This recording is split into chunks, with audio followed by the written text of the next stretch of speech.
अरे अगला चुनाव सलमनरी त्रिपाठी जी का वहाँ कैसा माने इसको देखते हुए कैसा हो सकता है? काठ की हाड़ी बार बार नहीं चढ़ती है। अगर विधानसभा का टिकट बीजेपी काट रही है तो सपा में लोग भाग रहे हैं, और सपा काट रही है तो बीजेपी में भाग रहे हैं। अगर सपा के लोग आपसे संतुष्ट नहीं हो तो क्यों आप सपा में रहते हैं? कहीं और दल देख लीजिए जहाँ से आपका भला हो। हम समाजवादी हैं। जो ओरिजिनल समाजवादी होता है, जो सच्चा समाजवादी होता है, वह जो है स्वार्थ के पीछे नहीं भागता है। वह जो है कर्म करता है और अपने कर्म पर विश्वास करता है। हम लोग जो है दल बदलू लोग नहीं हैं, हम समाजवादी हैं और हम समाजवादी पार्टी में ही रहेंगे।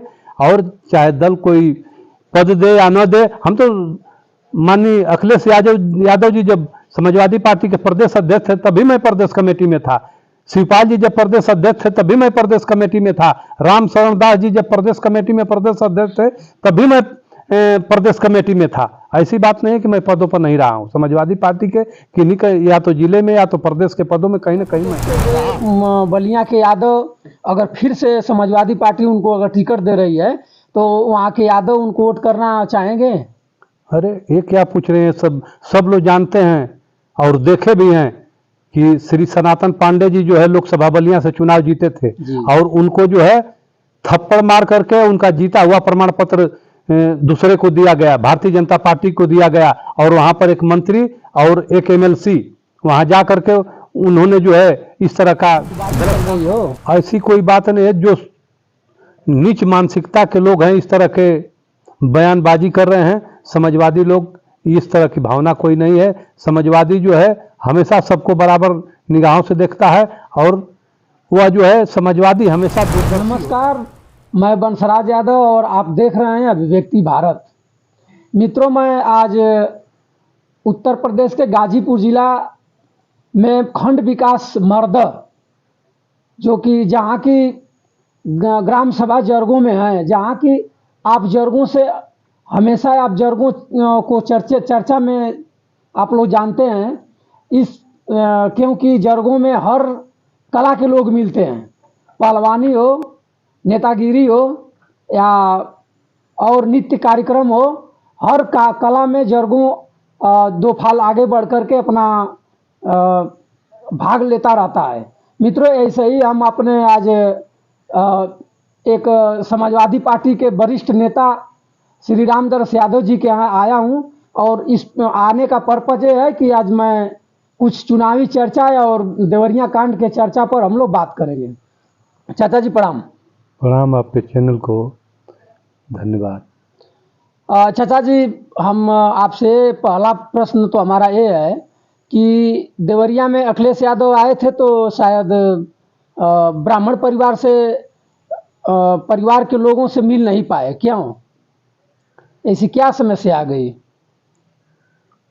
उनका कार्यक्रम था यादव परिवार और ब्राह्मण परिवार दोनों लोगों से मिलने का। माननीय राष्ट्रीय अध्यक्ष जी श्री अखिलेश यादव जी ब्राह्मण परिवार के घर जाकर के श्रद्धांजलि दिए और उनके दुख संवेदना में व्यक्त किए। जहाँ तक मिलने और न मिलने की बात है तो वो देवेश दुबे के ऊपर था कि वो मिलेंगे कि नहीं मिलेंगे, हालांकि उनको मिलना चाहिए था। जी। जो नहीं मिले वो गलत किए, लेकिन अखिलेश यादव जी ने अपना दिल बड़ा किया और दोनों पक्ष के लोगों के घर जाकर के जो है दुख संवेदना व्यक्त किए। इसके लिए उनको मैं धन्यवाद देना चाहता हूँ। ब्रजेश पाठक जी आए थे, उत्तर प्रदेश के उप मुख्यमंत्री जी आए थे ब्रजेश पाठक जी। तो ऐसा नहीं ना हुआ कि जैसे यादव परिवार से वो नहीं मिले और ब्राह्मण परिवार से मिल करके चले गए, वैसे ही उत्तर प्रदेश के मुख्यमंत्री योगी आदित्यनाथ जी आए थे और यादव परिवार से नहीं मिले और ब्राह्मण परिवार से हॉस्पिटल में ही मिल करके चले गए।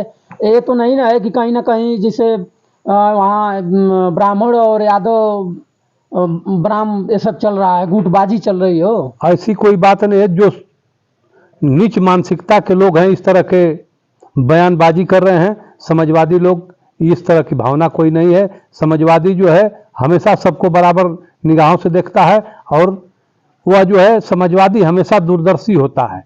माननीय अखिलेश यादव जी जो है दोनों परिवार को अपना बराबर भाईचारे से देखते हुए आए, जबकि देवेश दुबे ने कहा था कि अखिलेश जी हमारे बड़े भाई हैं, मैं उनको बड़ा भाई मानता हूं, वो आएंगे तो मैं मिलूंगा, लेकिन एन वक्त पर जो है उन्होंने मिलने से इनकार कर दिया। कहीं ना कहीं साजिश के तहत उनको गुमराह किया गया था और वह फिर बाद में पछताते होंगे कि मैंने गलत किया, माननीय राष्ट्रीय अध्यक्ष श्री अखिलेश यादव जी से नहीं मिला। अच्छा ये बताइए कि जैसे वहाँ एक विधायक, उसी क्षेत्र के विधायक हैं, कोई मणि त्रिपाठी हैं या क्या हैं, कहीं ऐसा नहीं ना है कुछ इस मामले में वो पूरा इन्वॉल्व हों? सलभ मणि त्रिपाठी जो है वह जो है चाहते थे यादव और ब्राह्मण का रूप देना, इस मामले को तूल पकड़ाना चाहते थे, लेकिन सब लोग जान गए हैं यहाँ देवरिया में जो है ब्राह्मण के यादव के साथ जो है अधिक से अधिक ब्राह्मण खुद है उनके साथ में है, तो वहाँ इनका कोई जो है इस तरह की राजनीति उनकी काम नहीं आई और अब जो है साफ होते जा रहे हैं। अब सलभ मणि त्रिपाठी को कोई पूछ भी नहीं रहा है। अगला चुनाव सलभ मणि त्रिपाठी जी का वहाँ कैसा, माने इसको देखते हुए कैसा हो सकता है? काठ की हाड़ी बार बार नहीं चढ़ती है और एक बार हो गए, अब उनको वहाँ विधायक नहीं होना है। अच्छा ये बताइए कि जैसे मान लीजिए हमारे ही गाजीपुर के बगल में बलिया विधानसभा है, लोकसभा है, और यहाँ कोई ब्राह्मण टिकट लेकर के लड़ रहे थे और हार गए चुनाव, कुछ कम ही वोट से हार गए। क्या इस मामला को देखते हुए बलिया के यादव अगर फिर से समाजवादी पार्टी उनको अगर टिकट दे रही है तो वहाँ के यादव उनको वोट करना चाहेंगे? अरे ये क्या पूछ रहे हैं, सब लोग जानते हैं और देखे भी हैं कि श्री सनातन पांडे जी जो है लोकसभा बलिया से चुनाव जीते थे और उनको जो है थप्पड़ मार करके उनका जीता हुआ प्रमाण पत्र दूसरे को दिया गया, भारतीय जनता पार्टी को दिया गया, और वहां पर एक मंत्री और एक एमएलसी वहां जा करके उन्होंने जो है इस तरह का गलत काम करने का काम किया।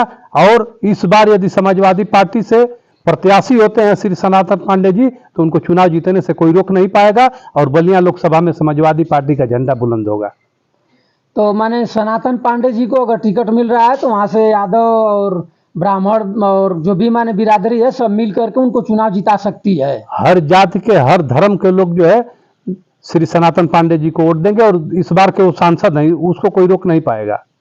अच्छा ये बताइए कि आप समाजवादी पार्टी के वरिष्ठ नेता भी हैं और चलते भी हैं, जुझारू भी हैं, हर गरीब और मजलूम के हर नौजवान के साथ कंधे से कंधा हाथ मिलाकर आप चलते भी हैं, माने हर मौका पर, जैसे विधानसभा जंगीपुर हो या विधानसभा जहुराबाद हो, चाहे लोकसभा आजमगढ़ हो, लोकसभा गाजीपुर हो, बलिया हो, हर चुनाव में आप अपना धन खर्चा करके आप चलते हैं और समाजवादी पार्टी में आपको अब तक कोई पद नहीं मिला, क्या मामला है?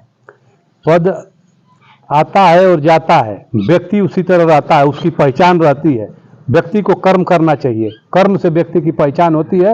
या जनपद जानता है कि मैं जनता की सेवा करता हूँ। ठीक, वो तो बात आपकी सही है, लेकिन फिर भी ये कैसे चलेगा जो लोग अभी साल भर और 6 महीना में अपना अपेक्षा जता रहे हैं कि हमको एक ऊंचा कहीं पद मिल जाए, हम कहीं ना कहीं एक बढ़िया पौवे पर खड़ा हो जाएं, और आप कैसे हैं कि नहीं सोच रहे हैं? देख ही रहे हैं कि डेली आए दिन अगर विधानसभा का टिकट बीजेपी काट रही है तो सपा में लोग भाग रहे हैं और सपा काट रही है तो बीजेपी में भाग रहे हैं।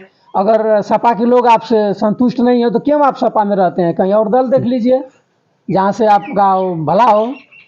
हम समाजवादी हैं, जो ओरिजिनल समाजवादी होता है, जो सच्चा समाजवादी होता है, वह जो है स्वार्थ के पीछे नहीं भागता है, वह जो है कर्म करता है और अपने कर्म पर विश्वास करता है। हम लोग जो है दल बदलू लोग नहीं हैं, हम समाजवादी हैं और हम समाजवादी पार्टी में ही रहेंगे।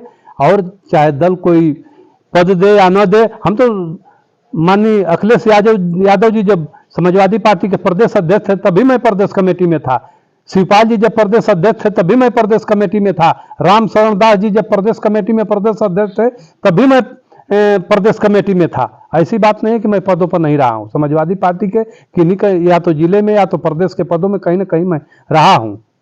अच्छा ये बताइए कि जैसे आप अखिलेश यादव से जा करके कभी अपनी बात को पूरा रखे हैं कि नहीं, हमको भी कहीं पद या टिकट मिलना चाहिए? बात हम लोग रखते हैं, बात कहे हैं, लेकिन कहीं ना कहीं नेता की मजबूरी है, वह जो है सबको उसमें एडजस्ट करना है, जो उनके लिए अच्छा होगा उसको अपना एडजस्ट करते हैं, इसमें कोई दो राय नहीं है। मित्रों, श्री रामदरस यादव जी हैं और समाजवादी पार्टी के एक पक्का वरिष्ठ सिपाही हैं और इनका कहना है कि मुझे पद मिले या न मिले, लेकिन मैं सपा में समाजवादी पार्टी के में समर्पित हूं और समाजवादी में रहूंगा और समाजवादी कभी दल नहीं बदलता है। मैं एक सवाल और आपसे लास्ट सवाल पूछना चाहूँगा कि गाजीपुर ज़िले में सबसे ज़्यादा यादव बाहुल ज़िला है और यहाँ लोकसभा की सीट हमेशा देखते हैं तो कभी कहीं जाती है, कभी कहीं जाती है। क्यों नहीं यहाँ यादवों को टिकट मिलता है? क्या गाजीपुर ज़िले में यादव है ही नहीं है लड़ने लायक? ऐसी बात नहीं है कि यादव नहीं है, लड़ने लायक हैं। यह जो है यहाँ के यादव का दुर्भाग्य है और समाजवादियों का भी दुर्भाग्य है। यदि राष्ट्रीय नेतृत्व जो है किसी यादव को भी टिकट देता है तो वह चुनाव जीतेगा, इसको कोई रोक नहीं पाएगा। क्यों नहीं? अगर आपको बता रहे हैं कि राष्ट्रीय नेतृत्व अगर किसी यादव को टिकट देगा तो कोई रोक नहीं पाएगा, तो राष्ट्रीय नेतृत्व से आप लोग क्यों नहीं कहते हैं कि हाँ गाजीपुर यादव बाहुल जिला है? पूरे उत्तर प्रदेश में हमारे समझ से लगता है कि 2 ही जिला ऐसा है कि जहाँ यादव बहुत ज़्यादा हैं, तो क्यों नहीं आप लोग वहाँ प्रश्न उठाते हैं कि गाजीपुर में किसी यादव को सांसद बनाया जाए? कहने के लिए कहा जाता है, लेकिन कहीं ना कहीं शीर्ष नेतृत्व के ऊपर भी कहीं ना कहीं मजबूरियां होगी, इसलिए जो है फैसला कुछ और होता है। जो फैसला होता है वो समाजवादी लोग सब लोग मानते हैं और वोट करके अपना जिताते हैं। यानी समीकरण का मामला है मित्रों। ये समीकरण होता है, समीकरण जिसे अब बलिया में किसी ब्राह्मण को टिकट दे दिया जाएगा तो गाजीपुर में हेर फेर हो जाएगा और आजमगढ़ में किसी को दिया जा रहा है। माने हमेशा पार्टी के लोग अपना राजनीतिक रोटी बेलते रहते हैं कि कैसे कहाँ किस ढंग से रोटी बेला जाए। और हमारे साथ समाजवादी पार्टी के वरिष्ठ नेता श्री रामदरस यादव जी थे और आप लोग सुने हैं कि कितना ये समाजवादी पार्टी के प्रति समर्पित है। पद मिले या ना मिले लेकिन दल छोड़ नहीं सकते। अगर दल शायद छोड़ते तो इनको भी कोई पार्टी टिकट या कहीं मनोनीत या कुछ बना देती, लेकिन इनका ये कहना है कि मैं अपने ही दल में रहूँगा, भले मुझे कोई दल मिले या ना मिले। इस वीडियो के साथ मैं अगले वीडियो में फिर आपसे मिलूँगा। मैं सभी अपने दर्शक बंधुओं को सादर प्रणाम करता हूँ।